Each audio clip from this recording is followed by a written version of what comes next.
Hi, this is Miss Sarah, and this is Backyard Biology, where we talk about things that you can find in your very own backyard.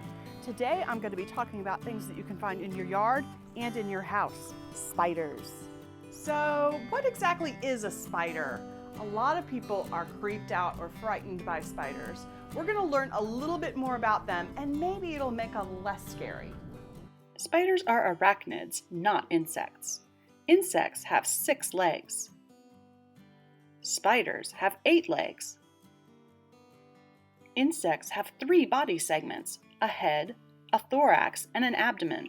Spiders only have 2 body segments, the cephalothorax, which is a combination of the head and thorax, and the abdomen. In the cephalothorax, the spider has its eyes, mouth, brain, and stomach. The abdomen holds the spider's other organs. Insects also have antennae. Spiders do not have antennae, but at the back of their abdomen they have spinnerets which help them make their webs. Other kinds of arachnids include ticks, mites, and scorpions. Spiders have 4 sets of 2 eyes for 8 eyes total, but even with all those eyes, they don't have very good vision.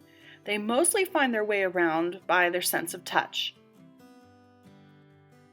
Spiders also have an exoskeleton. This is a tough outer layer that protects the soft insides of the spider, rather than an internal skeleton or bones like we have. This spider is dangling because it's just shed its exoskeleton and is still vulnerable, so it's hanging out of the way of predators.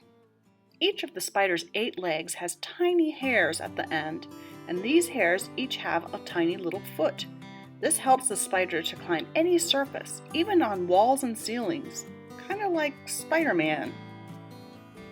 What spiders are most known for is making webs. Scientists still aren't really sure how a spider makes its web, and webs have different uses. Some are very elaborate, and some are quite simple. Most of the time, the spider is using its web to catch prey. The web is strong and sticky, and insects that fly into it get caught so the spider can eat them. But spiders also use their webs for things like getting around.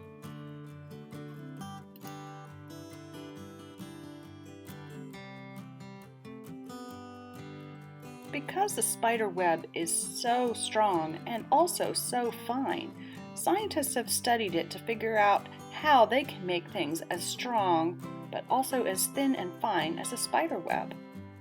They're using the technology that they're gaining from learning about spider webs to make things like bulletproof vests.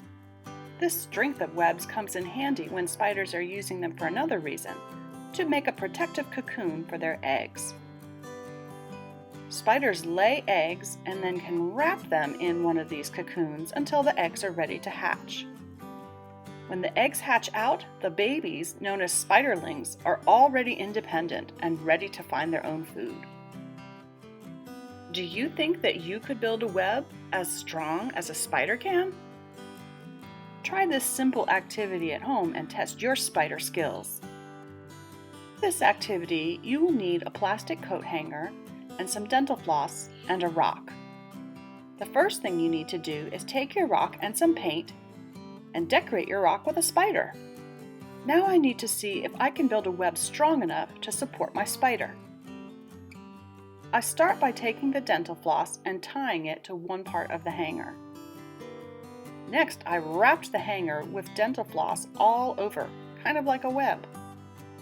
Do you think the web's strong enough to hold up my spider? Let's try it out. It seems strong enough for this little spider. Off he goes. But what if I had a great big spider? Will it hold it up? Ooh, I don't know. Maybe I need more web. Although all spiders make webs, not all of them use webs to catch prey. Spiders like the wolf spider just catch their prey by lurking around and jumping on it when they find it, like a wolf when it jumps on its prey. These spiders can jump fast. Watch closely or you might miss it.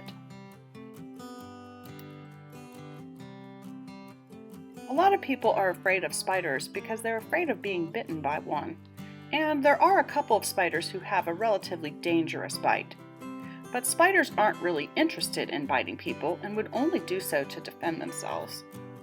Most spiders are too busy trying to catch insects that could actually bother us more, like mosquitoes or wasps or even roaches. In fact, worldwide, spiders eat between 400 and 800 million tons of insects every year. That's a lot of bugs that could be bugging us.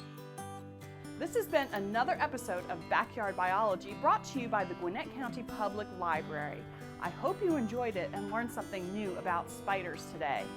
If you like creepy things, make sure you watch for future episodes about snakes.